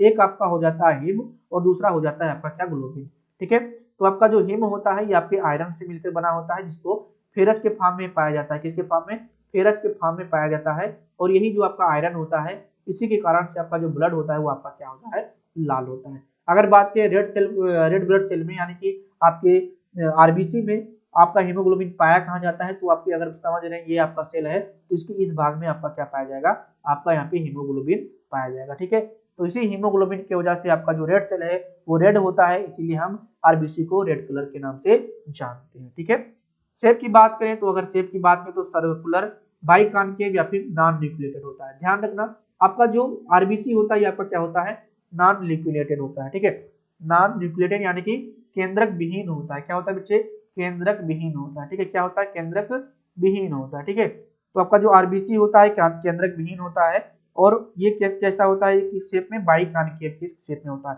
तो कहीं ना कहीं आपका इंपॉर्टेंट है। ठीक है, रेड ब्लड सेल क्या होता है, नॉन न्यूक्लिएटेड बाइकॉन्केव होता है। प्रश्न आ सकता है कि जो आपका कौन सा सेल है वो आपके न्यूक्लिएटेड होता है, तो अगर डब्ल्यूबीसी और रेड ब्लड सेल है तो आपको यहाँ पे वो WBC क्या हो जाता है, WBC न्यूक्लिएटेड, और जो आपका RBC है नॉन न्यूक्लिएटेड, ठीक है। तो RBC आपका नॉन न्यूक्लिएटेड और बाइकॉन्केव शेप का होता है। साइज की बात करें तो आपका डायमीटर की बात करें तो 7 से लेकर 8 माइक्रोमीटर तक होता है। थिकनेस की बात करें तो 2 पॉइंट माइक्रोमीटर होता है, ठीक है। तो थिकनेस और डायमीटर इसको भी आप लोग देख के रखिएगा अच्छे से, ठीक है। लेकिन इसके शेप के बारे में जरूर ध्यान में रखिएगा कि नॉन न्यूक्लिएटेड बाइकॉन्केव होता है, ठीक है। साइज डायमीटर ज्यादातर आता है तो 7 से 8 माइक्रोमीटर होता है। कलर की बात करते हैं, कलर आपका रेड होता है। यहाँ पे लिखा भी हुआ है कि किस वजह से रेड होता है, तो आपके हीमोग्लोबिन पिगमेंट के कारण यहाँ पे आपका रेड होता है। किसके कारण? हीमोग्लोबिन पिगमेंट के कारण रेड होता है। हीमोग्लोबिन एक प्रकार का रिस्पिरेटरी पिगमेंट के नाम से भी जाना जाता है। हीमोग्लोबिन दो प्रकार से बना होता है, हिम प्लस ग्लोबिन। हिम जो होता है वो आपका आयरन वाला भाग होता है। अगर एक प्रश्न आता है आपके एग्जाम में कि जो आपका हिम होता है जिसमें एक आयरन होता है, आयरन किस फॉर्म में होता है, किस आयन के फॉर्म में होता है, तो आप बताइएगा कि आपके फेरस के फॉर्म में होता है, यानी कि Fe+2 के फॉर्म में होता है। Fe+2 के फॉर्म में होता है। ये आपका इंपॉर्टेंट हो जाता है, इसको नोट करके लिख सकते हो, ठीक है बच्चे। काउंटिंग की बात करें यानी कि नॉर्मल रेंज क्या हो सकता है आपके आरबीसी का, तो एडल्ट मेल की बात की तो 5.4 मिलियन आरबीसी पर ठीक है माइक्रोलीटर कह सकते हो, ठीक है। और अगर बात करें यहाँ पे एडल्ट फीमेल में तो 4.8 मिलियन आरबीसी पर क्यूबिक कह सकते हो, ठीक है। तो ध्यान रखना ये जो आपका नॉर्मल रेंज है ये कहीं ना कहीं वेरी करेगा, ठीक है, अलग अलग बुक में। तो ये आपका जो रेंज है इसको आप लोग थोड़ा सा ध्यान में रखिएगा कि जो एडल्ट है वो आपका 5.4 मिलियन आपके आरबीसी पाए जाएंगे, और आपका जो यहाँ पे फीमेल है इसमें 4.8 मिलियन यहाँ पे पाए जाएंगे, ठीक है। लाइफ स्पैन की बात करें, ठीक है, लाइफ स्पैन की इसकी बात करें तो इसका जो लाइफ स्पैन होता है यानी कि जीवन चक्र होता है आपका कितना होता है, ठीक ठीक है, हाँ भैया। उसके बाद में अगर बात करें लाइफ स्पैन की तो इसके 120 दिन होता है, कितना? 120 दिन का जीवन चक्र होता है, यानी कि 120 दिन बाद ये क्या हो जाएंगे, डेथ हो जाएंगे, ठीक है। कहाँ पे जाएंगे? तो आपके प्लीहा में जाएंगे। कहाँ जाएंगे बच्चे? तो आपके प्लीहा में जाकर इसका क्या हो जाएगा, डेथ हो जाएगा, मर जाएगा, ठीक है, या फिर फैगोसाइट सेल के द्वारा ये खा लिया जाएगा। और इसीलिए आपका जो प्लीहा होता है इसको क्या कहते हैं, आत्मदाह की थैली कहते हैं, ठीक है। तो इसको भी नोट करके एक तरह से लिख सकते हो, ठीक है बच्चे। चलिए आते हैं अपने अगले प्रश्न पे, प्रश्न मतलब कि अगले टॉपिक पे कि अगला पॉइंट आपका क्या हो सकता है, ठीक है। इरिथ्रोपोइसिस, इरिथ्रोपोइसिस क्या है? हमने आपसे बताया था कि जो आपका आरबीसी होता है अगर इसके साइंटिफिक वर्ड की बात करें तो आपका क्या हो जाता है, इरिथ्रोसाइट हो जाता है। क्या हो जाता है आपका? इरिथ्रोसाइट हो जाता है, ठीक है। तो इरिथ्रोसाइट से ही मिलकर बना है आपका इरिथ्रोपोइसिस। इरिथ्रोपोइसिस का मतलब यहाँ पे कभी भी आपको वर्ड अगर पोइसिस मिलता है, क्या मिलता है आपका, पोइसिस मिलता है, तो पोइसिस का मतलब होता है निर्माण, ठीक है। क्या होता है आपका? निर्माण, या फिर आपका कह सकते हो इसको फॉर्मेशन। क्या हो जाता है आपका? फॉर्मेशन। तो जब भी आपके मतलब कि आरबीसी के फॉर्मेशन की बात आएगी तो इस टर्म को क्या कहते हैं, इरिथ्रोपोइसिस कहते हैं। The production of RBC is known as erythropoiesis, यानी कि आरबीसी के प्रोडक्शन को हम क्या कहते हैं, इरिथ्रोपोइसिस कहते हैं। कहाँ पे होता है इसको देख लीजिए। अगर बात करें इरिथ्रोपोइसिस यानी कि रेड ब्लड सेल के निर्माण एडल्ट में कहाँ पे होता है, तो आपका red bone marrow long bone, यानी कि आपका अगर बात करें लॉन्ग बोन कौन सा हो गया, तो आपका यहाँ पे फीमर हो जाएगा, ठीक है। और उसके बाद में जो भी आपके हिप बोन होगी, ब्रेस्ट हो गए, ब्रेस्ट बोन और आपके रिब्स, यहाँ पे आपका क्या होता है, रेड बोन मैरो पाया जाता है, और इसी में आपके ब्लड का यानी कि आपके आरबीसी का निर्माण होता है, ठीक है। तो एडल्ट में ये हो गया। चाइल्ड की बात करें अप टू 5 ईयर यानी कि 5 वर्ष से ऊपर के बच्चों की, तो इसमें बोन मैरो, ठीक है, रुकिए, ठीक है, हाँ, ये आपके bone marrow all of the bone, यानी कि बोन मैरो सभी बोन में, जो जो छोटे बच्चे होते हैं उसमें सभी बोन में आपका यहाँ पे क्या होगा, निर्माण होगा, ठीक है। तो ध्यान रखना कोई भी ब्लड का निर्माण, ठीक है, ब्लड का निर्माण आपके बोन मैरो से होता है, बस इतना ध्यान रखना, बोन मैरो में होता है, ठीक है, बोन मैरो में होता है, ठीक है। अब आरबीसी जो होता है आपका रेड बोन मैरो में होगा, और जो आपका डब्ल्यूबीसी होगा आपके कहाँ पे, व्हाइट मैरो या फिर कह सकते हो येलो मैरो में होगा, ठीक है। अगर बात करें फीटस यानी कि जो छोटा सा एकदम फीटस है, ठीक है, भ्रूण है, उसका ब्लड का निर्माण कहाँ पे होता है, तो आप ध्यान रखना लीवर और स्प्लीन में होता है। कहाँ पे? लीवर और स्प्लीन में होता है, ठीक है। तो ध्यान रखना लीवर और स्प्लीन में फीटस का होगा, और अप टू 5 ईयर का बच्चा है तो बोन मैरो सभी बोन में होंगे। एडल्ट है तो आपका जो रेड बोन मैरो में उसका निर्माण होगा, ठीक है, जो कि लॉन्ग बोन में होंगी उसी में होगा, ठीक है। अब एक इंपॉर्टेंट पॉइंट यहाँ पे मेंशन बच्चे इसको ध्यान दीजिएगा, ठीक है। एक डब्ल्यूबीसी की या फिर आरबीसी की हम बात कर रहे हैं, ठीक है। तो हम आरबीसी की बात करें तो आप सभी को पता होगा कि आपके शरीर में इतना इतना ब्लड होना चाहिए, इतना हीमोग्लोबिन होना चाहिए, ठीक है। लेकिन आपको ये भी पता होना चाहिए कि क्या आपके ब्लड में मतलब कि आपके शरीर में ब्लड ज्यादा हो जा रहा है या फिर आपके शरीर में आरबीसी ज्यादा हो जा रहा है, तो उससे क्या नुकसान हो सकता है, और वो जो नुकसान है, वो जो बीमारी है, उसको हम किस टर्म के नाम से जानते हैं, ठीक है। और ये बहुत ही इंपॉर्टेंट होता है। तो अगर आपके शरीर में increase in number of RBC, यानी कि आपके शरीर में आरबीसी की संख्या ज्यादा हो जाती है, तो उसको हम पॉलीसाइथेमिया कहते हैं। कहीं ना कहीं इसको हम पॉलीसाइथेमिया रुब्रा वेरा के नाम से जानते हैं, ठीक है। तो अगर आपके शरीर में आरबीसी यानी कि इरिथ्रोसाइट्स की संख्या ज्यादा हो रही है, तो उसको हम पॉलीसाइथेमिया के नाम से जानते हैं। और अगर आपके शरीर में decrease in number of RBC, यानी कि आपके शरीर में अगर आरबीसी कम हो रहा है, तो इसको हम इरिथ्रोपीनिया के नाम से जानते हैं। किसके नाम से? इरिथ्रोपीनिया के नाम से जानते हैं, ठीक है। और इसको एक नाम और दे सकते हो, एनीमिया के नाम से जानते हैं, ठीक है। तो जब आपके शरीर में रेड ब्लड सेल की कमी होगी, तो इसको हम इरिथ्रोपीनिया भी कह सकते हैं और एनीमिया भी कह सकते हैं। अगर आपके शरीर में आरबीसी ज्यादा हो रहा है, तो उसको हम पॉलीसाइथेमिया रुब्रा वेरा के नाम से जानते हैं। इरिथ्रोपोइसिस का मतलब होता है production of RBC known as erythropoiesis, ठीक है। एडल्ट में आपका आरबीसी कहाँ बनेगा? तो आपके रेड बोन मैरो में बनेगा। और अगर चाइल्ड की बात करें तो आपके बोन मैरो सभी आल बोन में बनेंगे। और फीटस की बात करें तो ये इंपॉर्टेंट हो जाता है आपके लीवर और आपके स्प्लीन में बनेगा, ठीक है बेटा। तो ये पॉइंट आपका इंपॉर्टेंट है, इसको भी नोट करके लिख सकते हो, ठीक है। चलिए, अब आपको यहाँ पे समझ में आ गया होगा इंक्रीज डिक्रीज के बारे में। अब यहाँ पे समझते हैं आखिर में आपके शरीर में फंक्शन ऑफ आरबीसी होता क्या है, यानी कि आपके शरीर में आरबीसी का फंक्शन क्या होता है। डब्ल्यूबीसी आरबीसी सभी के बारे में पढ़ेंगे, पहले आरबीसी के बारे में तो देखते हैं ना, यानी कि इरिथ्रोसाइट्स के फंक्शन क्या होता है, ठीक है। तो मेन फंक्शन आपको पता होगा ट्रांसपोर्ट O2, यानी कि ट्रांसपोर्ट करना, आपके ऑक्सीजन को ट्रांसफर करना आपके लंग से टिश्यू तक, यानी कि लंग से टिश्यू तक आपके यहाँ पे ऑक्सीजन को ले जाना, और आपके लंग से CO2 को, ठीक है, यहाँ पे ध्यान रखना, आपके टिश्यू से लंग्स तक लाना, क्या इसका काम होता है? आपके आरबीसी का होता है, ठीक है। एक बार फिर से आपको क्लियर कर देते हैं, ठीक है। एक काम होगा क्या, जो आपका ऑक्सीजन है इसको आपके लंग्स के द्वारा, ठीक है, लंग्स से उठा के आपके टिश्यू तक पहुंचाए। और दूसरा जो फंक्शन हो जाएगा आपके कार्बन डाइऑक्साइड को उसके टिश्यू से लेकर आए कहां तक? लंग्स से, ठीक है। तो ये आपका फंक्शन किसका हो जाता है? आरबीसी का, ठीक है। यानी कि जो आपका ऑक्सीजन है ये आपका जाएगा कहाँ पे? टिश्यू तक, ठीक है। और आपका जो CO2 है आपके टिश्यू से आएगा कहाँ तक? लंग तक, ठीक है। तो ये आपको ध्यान रखना है, ठीक है।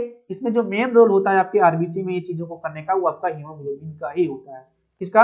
हीमोग्लोबिन का ही होता है, ठीक है। ध्यान रखना बच्चे, ठीक है। अब यहाँ पे बात करें नॉर्मल ब्लड कंटेनिंग 15 से 13 ग्राम HB पर 100 ml of blood, 1 RBC contain about 250 million molecule of HB और each molecule of carrier 4 molecule of oxygen. यानी कि एक आपका जो हीमोग्लोबिन है, ठीक है, ये इंपॉर्टेंट पॉइंट है, लिख लेना। एक आपका जो हीमोग्लोबिन है वो आपके 4 मॉलिक्यूल ऑक्सीजन को ले जाएगा, ठीक है। यानी कि चार ऑक्सीजन के मॉलिक्यूल को ये ले जाएगा एक आपका हीमोग्लोबिन, ठीक है। ध्यान रखना। और ये पॉइंट भी आपके तीनों के तीनों इंपॉर्टेंट है, ठीक है, फैक्ट है, इसको आपको रट लेना चाहिए, ठीक है। ध्यान रखना, ये तीनों फैक्ट आपको रटे होने चाहिए, तभी आपको एग्जाम में सफलता मिलेगी, ठीक है बच्चे। तो फंक्शन ऑफ आपको आरबीसी में कोई दिक्कत नहीं होगी, ठीक। चलिए, अब आते हैं कहाँ पे? डब्ल्यूबीसी पे। कहाँ पे भैया? डब्ल्यूबीसी यानी कि व्हाइट ब्लड सेल। इसको किस नाम से और जान सकते हैं? तो आपको ल्यूकोसाइट के नाम से जान सकते हैं। किसको? ल्यूकोसाइट के नाम से इसको हम जान सकते हैं, ठीक है। तो ध्यान रखना, इसको हम ल्यूकोसाइट के नाम से भी जान सकते हैं, ठीक है। ल्यूकोसाइट के नाम से भी जान सकते हैं, ठीक है। तो आपका अगर बात करें डब्ल्यूबीसी की, तो इसके शेप की बात करें तो एमोवाइड न्यूक्लिएटेड होता है। ध्यान रखना, जो आपका आरबीसी था वो नॉन न्यूक्लिएटेड था, और आपका जो डब्ल्यूबीसी होता है ये आपका क्या होता है? एमोइड। एमोइड मतलब कि अभी बताते हैं आपको, ये न्यूक्लिएटेड होता है, सबसे पहले आपको ये समझना है। और एमोइड का मतलब होता है अमीबा के शेप का। अमीबा के शेप का मतलब ये है बच्चे की, ये जो आपका डब्ल्यूबीसी होता है, मान लीजिए इसका एक शेप है, ठीक है, तो ये आपका शेप बार बार बदलता रहेगा। मान लीजिए ऐसे था, ऐसे भी हो सकता है, ऐसे भी हो सकता है, यानी कि अमीबॉइड के शेप का ये होगा, ठीक है। तो अमीबॉइड न्यूक्लिएटेड होता है। साइज की बात करें तो 12 से 15 माइक्रोन होता है, माइक्रोमीटर होता है। कलर की बात करें, कलरलेस होता है और ट्रांसपेरेंट होता है, यानी कि ये कलरलेस होता है, इसीलिए इसका नाम व्हाइट ब्लड सेल पड़ा है।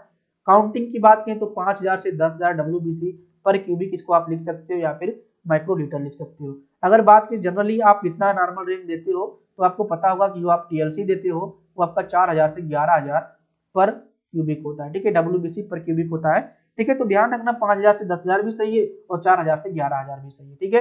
तो जैसे आपको एग्जाम में देखने को मिलेगा उसको समझ लीजिएगा। लाइफ टाइम की बात करें तो इसका लाइफ टाइम बहुत ज्यादा दिन नहीं होता है, 10 से 13 दिन ही होता है, ठीक है। तो आरबीसी की जो लाइफ टाइम थी वो आपकी कितना थी? 120 दिन था। और अगर इसकी डब्ल्यूबीसी की लाइफ टाइम की बात करें तो 10 से 13 दिन है, ठीक है। क्लियर हो गया होगा। डब्ल्यूबीसी के बारे में आपने क्या समझा? इसका जो दूसरा नाम है ल्यूकोसाइट है, शेप इसका अमीबा के तरीके से होता है, और साथ में ये न्यूक्लिएटेड होता है, यानी कि केंद्रक के साथ होता है, ठीक है। साइज क्या होता है तो 12 से 15 माइक्रोमीटर होता है। कलर कलरलेस होता है। काउंटिंग इसको हम 4000 से 11000 क्यूबिक सेल कह सकते हैं, ठीक है। और अगर इसको हम दूसरे तरीके से देखें तो 5000 से 10000 WBC पर माइक्रोलीटर, ठीक है। लाइफ टाइम इसकी 10 से 13 दिन, ठीक, क्लियर। चलिए ल्यूकोपोइसिस, देखिए हमने क्या बताया था, पोइसिस का मतलब क्या हो जाता है, निर्माण या फिर प्रोडक्शन, ठीक है, निर्माण या फिर आप कह सकते हो प्रोडक्शन, ठीक है, क्लियर।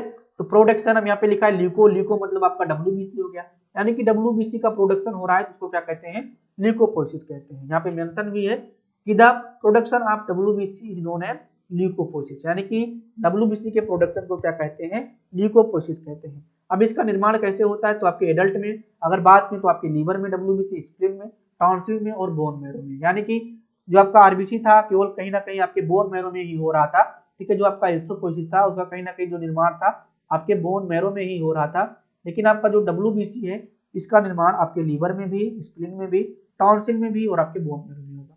फीटस में कहाँ होता है तो फीटस में आपको वही पता होना चाहिए, लीवर और स्प्लीन में, ठीक है, ध्यान रखना, ठीक। अब बात आती है कि इंक्रीज डिक्रीज की, यानी कि अगर आपके शरीर में WBC की मात्रा ज्यादा हो जा रहा है, इंक्रीज मतलब कि बढ़ जा रहा है, तो अगर आपके नंबर ऑफ आरबीसी बढ़ जा रहे हैं तो इसको हम क्या कहते हैं, ल्यूकोसाइट्स कहते हैं। क्या कहते हैं, ल्यूकोसाइटोसिस कहते हैं। क्या कहते हैं बच्चे, ल्यूकोसाइटोसिस कहते हैं। और अगर आपका नंबर डिक्रीज हो रहा है WBC का तो इसको क्या कहते हैं, ल्यूकोपीनिया कहते हैं। दो चीजें आपको और बता दे रहे हैं, एक सिस का फॉर्म और आपका पीनिया का फॉर्म, ठीक है। पीनिया हमेशा ध्यान रखना, पीनिया कम के केस में किया जाएगा, घटने के केस में, और सिस का जो फॉर्म होगा हमेशा ज्यादा के केस में किया जाएगा, ठीक है। तो ये भी पॉइंट आप लोग नोट करके लिख सकते हो, ठीक है। Pathological increase in number of WBC is known as leukaemia, यानी कि एक ऐसा कंडीशन जब आपका जो WBC है एक हद तक बढ़ जाए, ठीक है, और उसमें कोई बीमारी टाइप की पैथोलॉजिकल कंडीशन हो तो इसको हम ल्यूकेमिया के नाम से जानते हैं, जिसको हम ब्लड कैंसर कहते हैं, ठीक है। तो ब्लड जो कैंसर होता है आपका एक प्रकार का WBC का नंबर ऑफ इंक्रीज होना होता है, और इन केस में आपको क्या हो जाता है, ठीक है, ल्यूकेमिया हो जाता है। इसको टर्म को क्या कहते हैं, ल्यूकेमिया कहते हैं। ध्यान रखना बच्चे, हर एक इंक्रीज WBC ल्यूकेमिया नहीं हो सकता, कि आप लोग सोच लो कि मेरा तो 15000 WBC है तो मुझे ल्यूकेमिया हो गया है, हमें कैंसर हो गया है, ऐसा नहीं होता है।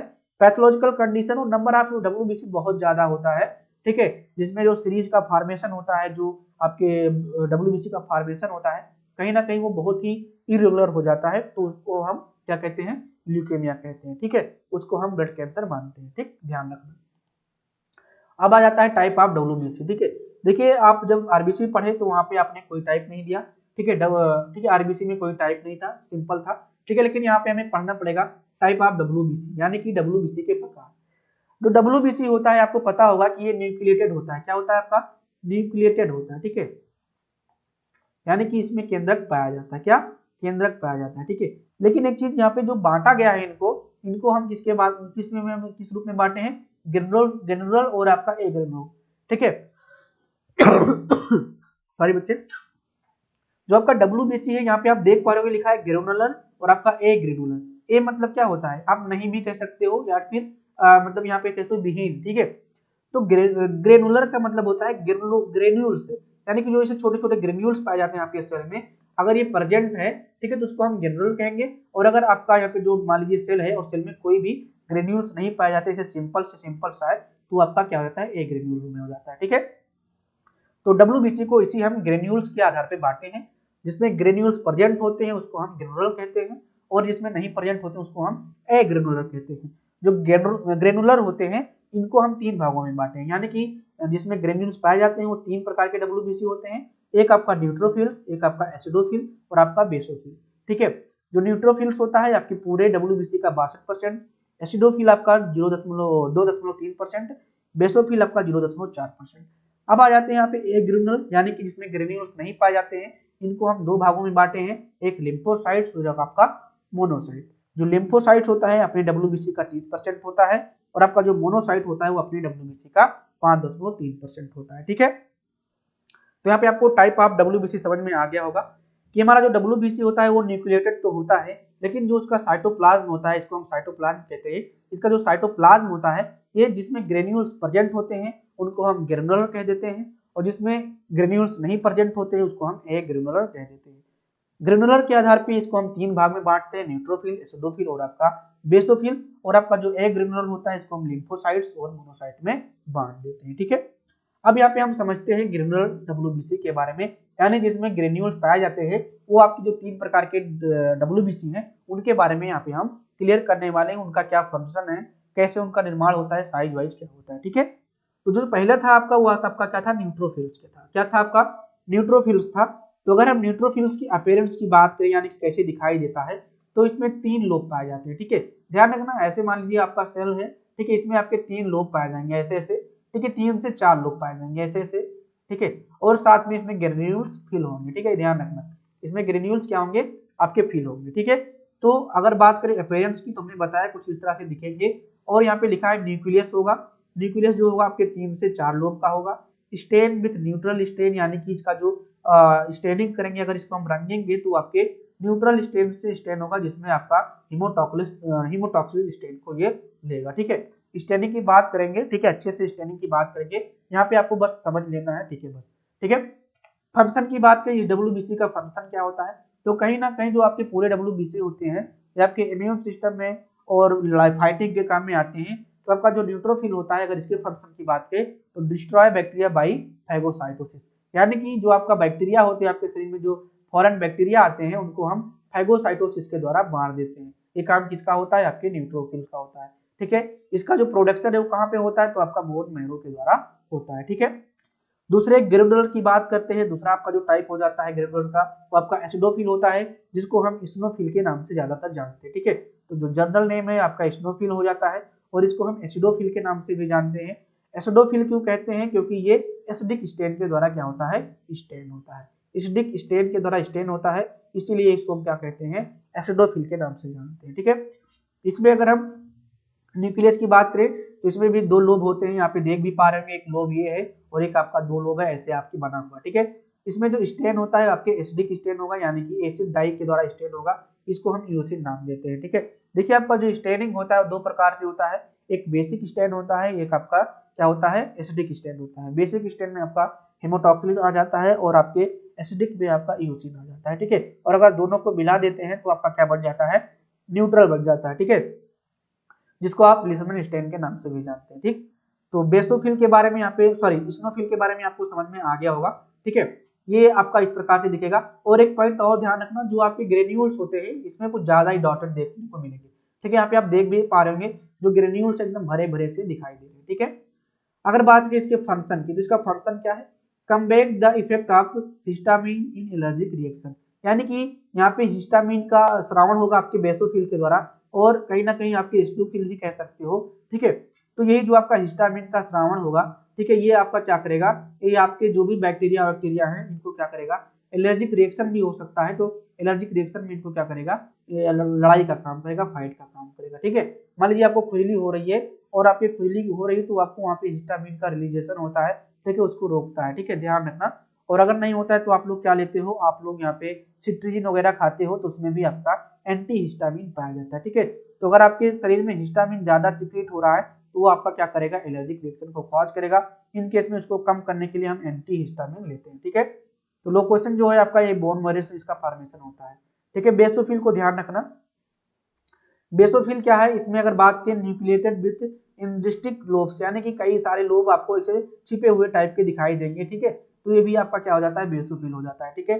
स्टेन बेसिक डाई के द्वारा यहाँ पे होता है, मेथिलीन ब्लू जो होता है आपका मेथिलीन ब्लू के द्वारा ये आपका स्टेन होता है, ठीक है। तो यह भी ध्यान रखना, आपके एग्जाम में आ सकता है बेसोफिल किसके द्वारा स्टेन होगा, तो आपकी मेथिलीन ब्लू के द्वारा स्टेन होगा, ठीक है। अगर बात की इसके फंक्शन की, तो लिबरेट हिपरिन एंड हिस्टामिन, ठीक है, क्या हो जाएगा आपका यहाँ पे, ठीक है, liberate histamine and allergic reaction, ठीक, हिपेरिन एंड हिस्टामिन इन्फेक्टिफाई इन्फ्लामेशन रिस्पॉन्स, यानी कि यह क्या कह रहा है कि जो आपका बेसोफिल होता है, इसी के द्वारा आपके ध्यान रखना कि एक हिपेरिन और आपका हिस्टामिन का रिलीजेशन होता है, यानी कि यहाँ से आपका ये रिलीज होता है, और ये आपके क्या करता है, एलर्जिक रिएक्शन में भाग लेता है, और आपके इन्फेक्टिव इन्फ्लामेशन में ये रिस्पॉन्स करता है। तो एग्जाम में अगली बार यूपीएससी में आया हुआ था कि आपका जो एक प्रकार का एक प्रकार का एंटी एलर्जिक सबस्टेंस होता है, जो कि आपके बेसोफिल से रिलीज होता है, उसको क्या कहते हैं, इस प्रकार से प्रश्न आया था। तो आपका क्या हो जाता है, हिस्टामिन हो जाता है, ठीक है। प्रोडक्शन कहाँ से होगा, तो आपके बोन मैरो के द्वारा। तो आपको ग्रेन्यूल्स के बारे में समझ में आ गया होगा, यानी कि ग्रेनुलर डब्ल्यूबीसी के बारे में आपको समझ में आ गया होगा सारी चीजें, ठीक है। बेसोफिल यहाँ पे ध्यान रखना, ये आपके बेसिक से लिया गया है, यानी कि आपके बेसिक डाई के द्वारा स्टेन होगा, ठीक है। एसिडोफिल मतलब कि एसिडिक डाई से स्टेन होगा, ठीक, क्लियर हो गया होगा। चलिए अब आते हैं ए ग्रेनुलर डब्ल्यूबीसी के बारे में, यानी कि जिसमें ग्रेन्यूल्स नहीं पाए जाते हैं, सिंपल सा साइटोप्लाज्म पाया जाता है। तो इसमें आपके दो टाइप थे, एक आपका लिम्फोसाइट था, दूसरा आपका मोनोसाइट था। अगर लिम्फोसाइट्स की बात करें तो लिम्फोसाइट सिंपल सा आपका ऐसे रहेगा, ठीक है। और अगर बात करें ऐसे इसमें पड़ा रहेगा, ठीक है। तो अगर बात करें इसके बारे में, इसके फीचर के बारे में, ठीक है, तो स्मॉलेस्ट डब्ल्यूबीसी होता है। तो आपके एग्जाम में प्रश्न आ सकता है कि कौन सा जो डब्ल्यूबीसी है वो आपका स्मॉल होता है, तो आपका क्या होता है, आपके लिम्फोसाइट्स होते हैं, ठीक है। लार्ज राउंड ऑफ न्यूक्लियट पाए जाएंगे, हमने बताया कि जो आपका न्यूक्लियस होगा लार्ज राउंड में ऐसे पाया जाएगा, ठीक है। प्रोडक्शन कहाँ से होता है, इनका फंक्शन क्या होता है, तो प्रोड्यूस एंटीबॉडीज, यानी कि आपके इम्यून सिस्टम में रिस्पॉन्स करते हैं, ये प्रोड्यूस करते हैं आपके एंटीबॉडी को, कौन, लिम्फोसाइट्स, ठीक है। लिम्फोसाइट्स क्या होता है, अपीयर दिखाई देगा कैसे, स्मॉलेस्ट डब्ल्यूबीसी है, ठीक है, और लार्ज राउंड ऑफ न्यूक्लियस इसमें पाया जाएगा। फंक्शन क्या हो जाता है, प्रोड्यूस एंटीबॉडीज, और इनका जो प्रोडक्शन होता है ये आपके बोन मैरो, स्प्लीन और टॉन्सिल तीनों जगह से आपका प्रोडक्शन हो सकता है, ठीक है। तो इस पॉइंट को नोट कर लेना, डब्ल्यूबीसी में आपका जो लिम्फोसाइट्स होता है ये आपका सबसे स्मॉलेस्ट सेल है आपके डब्ल्यूबीसी का, ठीक है। मोनोसाइट्स की बात करें तो मोनोसाइट्स क्या हो जाता है, लार्जेस्ट ऑफ डब्ल्यूबीसी, यानी कि सबसे बड़ा जो सेल है आपका क्या हो जाता है, मोनोसाइट्स हो जाता है, ठीक है। लार्ज किडनी शेप न्यूक्लियस, यानी कि इनका जो शेप होता है आपके किडनी शेप का होता है, कहीं ना कहीं ऐसे होता है, ठीक है। कभी कभी इसको बीन शेप भी कहते हैं, ठीक है, क्या कहते हैं, बीन शेप का भी कहते हैं, ठीक है, ठीक है। इंजेस्ट माइक्रो ऑर्गेनिज्म, यानी कि ये माइक्रो ऑर्गेनिज्म को कहीं ना कहीं किल करने का काम करता है। प्रोडक्शन जो होता है आपके कहाँ से होता है, बोन मैरो से होता है, ठीक है। तो एक पॉइंट आपका यहाँ पे इंपॉर्टेंट हो जाता है। एक प्रश्न आपने देखा था कि डब्ल्यूबीसी का प्रोडक्शन कहाँ से हो रहा है, तो आपने लिखा था स्प्लीन, टॉन्सिल, बोन मैरो। तो अगर पूछ लेता है कि डब्ल्यूबीसी का कौन सा पार्ट है जिसका जो प्रोडक्शन है आपके स्प्लीन और टॉन्सिल से होता है, तो आपका एक होता है लिम्फोसाइट्स, ठीक है। तो ये आपका इंपॉर्टेंट है, इसको नोट करके लिख लो, ठीक भाई।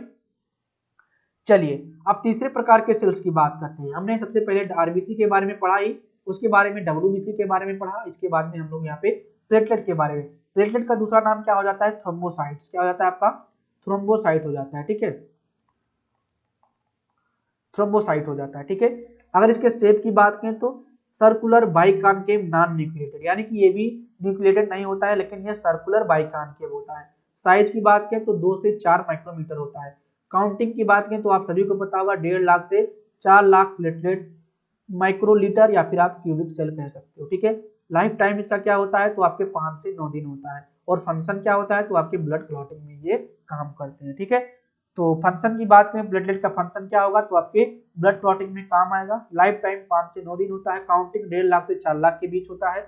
साइज की बात करें तो 2 से 4 माइक्रोमीटर होता है। शेप की बात करें तो नॉन न्यूक्लिएटेड होता है और सर्कुलर बाइकॉनकेव होता है। प्रश्न ऐसे आ सकता है कि इन सभी सेल में कौन सा नॉन न्यूक्लिएटेड है, तो ध्यान रखना आरबीसी, डब्ल्यूबीसी, प्लेटलेट और आपका यहाँ पे आ गया मान लीजिए फिर A and B, A and C, ठीक है। तो ए एंड सी आपका क्या हो जाएगा, राइट आंसर हो जाएगा, क्योंकि जो आरबीसी है और आपका प्लेटलेट है दोनों ही क्या होते हैं, नॉन न्यूक्लिएटेड होते हैं, ठीक है। तो यहाँ पे क्लियर हो गया होगा तीनों प्रकार के सेल के बारे में, यानी कि डब्ल्यूबीसी, आरबीसी, प्लेटलेट के बारे में, और साथ साथ में आपको यहाँ पे प्लाज्मा के बारे में भी समझ में आ गया होगा, जो कि आपके ब्लड का एक प्रकार का लिक्विड वाला पार्ट होता है, ठीक है, क्लियर है। चलिए अब आते हैं यहाँ पे थ्रोम्बोपोइसिस। पोइसिस का मतलब हमने बताया प्रोडक्शन, क्या बताया हमने, प्रोडक्शन बताया बच्चे, ठीक है, क्या बताया, प्रोडक्शन। तो थ्रोम्बो का मतलब क्या हो जाता है, प्लेटलेट से हो जाता है, ठीक है। तो प्लेटलेट का अगर प्रोडक्शन हो रहा है तो उसको क्या कहते हैं, थ्रोम्बोपोइसिस कहते हैं। The production of platelet is known as thrombopoiesis. Platelet are the fragmented large called, ठीक है, मेगा कैरियोसाइट्स, यानी कि जो आपके प्लेटलेट होते हैं, अगर इसके हम लार्ज सेल्स की बात करें तो ये आपका मेगा कैरियोसाइट्स कहलाता है। That remain in the bone marrow, यानी कि जब ये बोन मैरो में आपके रहता है, ठीक है, ये सेल्स, तो ये मेगा कैरियोसाइट्स के नाम से जानता है। देन यही जो मेगा कैरियोसाइट्स होता है आपके प्लेटलेट में कन्वर्ट हो जाता है, ठीक है। अब पॉइंट आता है कि इस पे इंक्रीज यानी कि घटने और बढ़ने से क्या प्रॉब्लम होगा, तो ध्यान रखना हमने बताया कि इसका जो नॉर्मल रेंज होता है आपके 1.5 लाख से लेकर शुरू होता है और आपके 4 लाख तक जाता है, ठीक है, 4 लाख तक जाता है। तो अगर इसके बीच में है तब तो ठीक है, लेकिन अगर इससे कम होता है तो इसको क्या कहते हैं, पीनिया कहते हैं, पीनिया, यानी कि 1.5 लाख से अगर कम हो रहा है, decrease in number of platelet is known as thrombocytopenia. And increase in number of platelet is known as thrombocytosis. हमने बताया था सिस हमेशा इंक्रीज के फॉर्म में और पीनिया हमेशा डिक्रीज के फॉर्म में लगाया जाएगा, ठीक है। तो अगर आपके जो थ्रोम्बोसाइट्स यानी कि जो प्लेटलेट है अगर वो इंक्रीज हो रहे हैं 4 लाख से बढ़ रहे हैं तो उसको हम थ्रोम्बोसाइटोसिस कहेंगे, और अगर वो इंक्रीज हो रहे हैं सॉरी डिक्रीज हो रहे हैं तो उसको क्या कहेंगे, हम थ्रोम्बोपेनिया कहेंगे, ठीक है। तो ये आपका इंपॉर्टेंट है थ्रोम्बोपोइसिस के बारे में, ठीक, क्लियर हो गया होगा। अब थोड़ा सा एक पॉइंट यहाँ पे ब्लड क्लॉटिंग के बारे में देख लेते हैं कि ब्लड क्लॉटिंग क्या होता है। आपको पता चल गया होगा ब्लड क्लॉटिंग कौन करता है, तो आपके प्लेटलेट करते हैं, ठीक है। Blood clotting is the process in which blood loss it fluidity and become jelly like mass few minutes after the said out. यानी कि ये कह रहा है कि मतलब कि अगर आप कहीं कट पीट गए हो तो आपके बॉडी से ब्लड निकलेगा तो लिक्विड फॉर्म में होगा और सडनली कुछ देर बाद ये जेली लाइक का हो जाएगा और इससे आपका जो ब्लड है वो आपके बाहर आना रुक जाएगा। तो ये आपका जो जेली नुमा चीज होगा ये आपका क्या कहलाएगा, ब्लड क्लॉट कहलाएगा, ठीक है। ये होता है किसकी वजह से, तो आपके प्लेटलेट के वजह से होता है। ये पॉइंट आपको क्लियर हो जाना चाहिए, ठीक है। अब बात आ जाती है एंटी कोगुलेंट क्या होता है बच्चे, क्या एंटी कोगुलेंट हमने बताया था, ठीक है। हमने अगर नहीं बताया तो अभी क्लियर कर देते हैं, शायद नहीं बताया, ठीक है। देखिए आपके शरीर में, ठीक है, एक प्रकार का एंटी कोगुलेंट पाया जाता है। सबसे पहले आप कोगुलेंट के बारे में समझिए होता क्या है, ठीक है। कोगुलेंट, ठीक है, कोगुलेंट का मतलब होता है थक्का बनना। क्या होता है, थक्का बनना, ठीक है।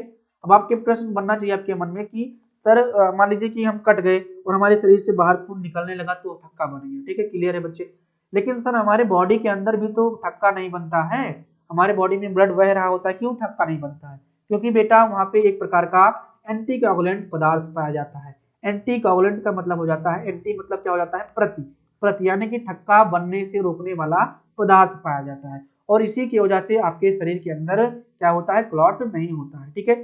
A substance which prevent coagulation of blood is called anticoagulant। यानी कि ऐसा सबस्टेंस जो आपके ब्लड के थक्का बनने से रोकता है उसको क्या कहते हैं, एंटीकोगुलेंट कहते हैं। और आपके बॉडी में अगर नेचुरली बात करें कौन सा एंटीकोगुलेंट पाया जाता है तो आपका हिपेरिन होता है। क्या होता है, हिपेरिन एक प्रकार का क्या होता है, एंटीकोगुलेंट होता है, यानी कि आपके ब्लड को थक्का बनने से रोकता है और ये आपका आपकी बॉडी के अंदर पाया जाएगा और ये नेचुरल एंटीकोगुलेंट के रूप में भी जाना जाता है, ठीक है।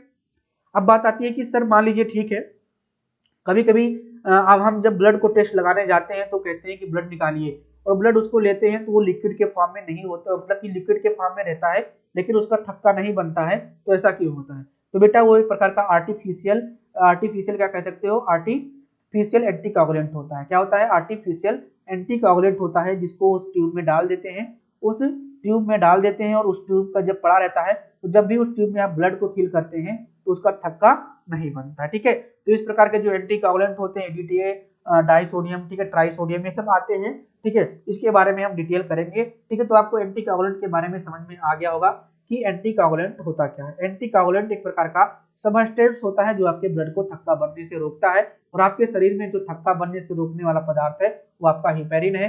ये बहुत ही इंपॉर्टेंट हो जाता है। अगर ये कहाँ से रिलीज होता है पूछेगा तो आपके कहाँ से रिलीज होता है भाई, तो आपके अगर बात करें तो ये आपके बेसोफिल से रिलीज होता है, ठीक है। और भी चीजों जगह से हो सकता है लेकिन बेसोफिल भी एक पार्ट है, ठीक है।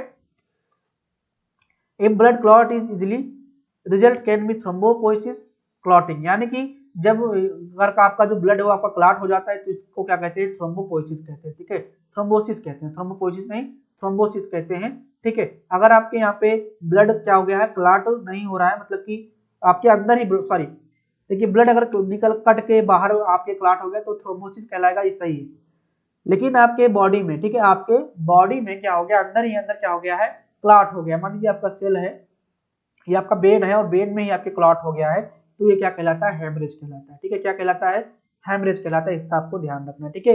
If the blood take too long to clot, यानी कि ब्लड जो है वो बहुत टाइम के लिए क्लॉट हो जाता है आपके शरीर के अंदर तो उसको क्या कहते हैं, हेमरेज कहते हैं। इसमें क्या होगा कि मान लीजिए आपका ये वेन है और इसमें हेमरेज सॉरी क्लॉटिंग हो गया है तो ब्लड मान लीजिए जा रहा है तो जा नहीं पाएगा और यहाँ पे नस फट जाएगी, जो भी चीजें होंगी आपकी ये हेमरेज के अंतर्गत आता है, ठीक है।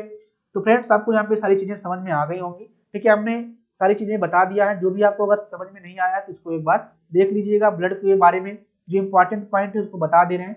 ब्लड क्या है, तो ब्लड एक प्रकार का फ्लूइड कनेक्टिव टिश्यू है, इसका जो उत्पत्ति है आपके मेसोडर्म से होता है, ठीक है। उसके बाद में जो इंपॉर्टेंट पॉइंट है वो क्या हो जाता है, ठीक है। अगर इसके कलर की बात की तो दोनों कलर देख लेना, आर्टरीज में ब्राइट रेड होगा और आपके वेन में क्या होगा, डार्क रेड होगा। मॉसेस की बात इतना इंपॉर्टेंट नहीं, पीएच बहुत इंपॉर्टेंट हो जाता है। अगर ब्लड के पीएच की बात करें तो स्लाइटली अल्कलाइन है, अगर नॉर्मली बात की तो 7.35 से लेकर 7.45 तक होता है। टेस्ट आपका साल्टी होगा, और अगर इसकी वॉल्यूम की बात की तो 5 से 6 लीटर हो जाता है। ठीक है, क्लियर है। इसके बाद में हमने क्या बताया कंपोनेंट के बारे में, हमने बताया कि इसको सेंट्रीफ्यूज करते हैं तो दो भागों में ये बट जाता है, एक आपका लिक्विड के भाग में, एक आपका सेल के भाग में। ठीक है, ऊपर वाला जो पार्ट होगा उसको हम प्लाज्मा कहेंगे, और नीचे में 3 प्रकार के सेल पाए जाएंगे, एक रेड ब्लड सेल, WBC और आपका प्लेटलेट। ठीक है, और 1% एक पाया जाता है जिसमें WBC पाया जाता है। अब आपको कमेंट करके बताना था कि आपका ये जो WBC पाया जाता है इसको कहते क्या है। ठीक है, उसके बाद में हमने बताया कि आपका जो ब्लड होता है दो पार्ट से होता है, एक प्लाज्मा एक सेलुलर। जो आपका प्लाज्मा वाला भाग होता है ये 55% बनाता है, और जो सेलुलर कंपोनेंट होता है ये 45% बनाता है। इस सेलुलर कंपोनेंट में 3 प्रकार एरिथ्रोसाइट्स, ल्यूकोसाइट्स, आपका लिम्फोसाइट्स होता है। ठीक है, इसके बाद में हमने प्लाज्मा के बारे में बताया कि प्लाज्मा क्या होता है, क्लियर हो गया। हमने बता भी दिया था कि प्लाज्मा में आपके 91.5% आपका वाटर पाया जाता है, 7% आपका प्रोटीन पाया जाता है, और 1.5% में आपके अदर सॉल्वेंट पाए जाते हैं जो उसमें घुले होते हैं। एल्ब्यूमिन का निर्माण आपके लीवर में, एल्ब्यूमिन का आपका निर्माण लीवर और आपके लिम्फाइड टिश्यू में, और आपके फाइब्रोजन का जो निर्माण होता है लीवर और कहाँ से होता है, आपके हाँ लीवर में होता है। ठीक है, क्लियर है। फंक्शन भी हमने बता दिया था आपके प्लाज्मा के बारे में। इसके बाद में हमने रेड ब्लड सेल के बारे में अच्छे से बताया, सारी चीजें आपकी मेंशन है, इसको देख सकते हो। तो हमने लगभग सारी चीजें बता दी हैं, जो इंपॉर्टेंट था उसको हमने बताते चले हैं कि क्या क्या इंपॉर्टेंट है। तो आप आज का जो आपको लेक्चर है ये कैसा लगा है, इसको एक बार कमेंट करके बता सकते हो। अगर आपको ये लेक्चर अच्छा लगा है, ठीक है, तो इसको अपने दोस्तों में इसको शेयर सब्सक्राइब करवा सकते हो। ठीक है, ताकि उनका भी पढ़ाई अच्छे तरीके से हो जाए। और बैच की बात आती है तो बैच को जरूर ज्वाइन कर लो भाई, अगर आपको बेस्ट प्रिपरेशन करना है। ठीक है, बैच ज्वाइन कर लो। प्राइस की बात करें तो 249 रुपए है, 4-5-6 दिन तक आपका छूट है, 199 में ही हो जाएगा। तो इसको आप लोग देख लीजिएगा अच्छे से। ठीक है, उसके बाद में बैच को ज्वाइन करिए और अपनी पढ़ाई को आगे बढ़ाइए। ये जो भी आपका पीपीटी है इसको हम क्या करेंगे, प्राइवेट टेलीग्राम ग्रुप में डाल देंगे। तो आज के लिए इतना ही, मिलते हैं नेक्स्ट लेक्चर में। Thank you.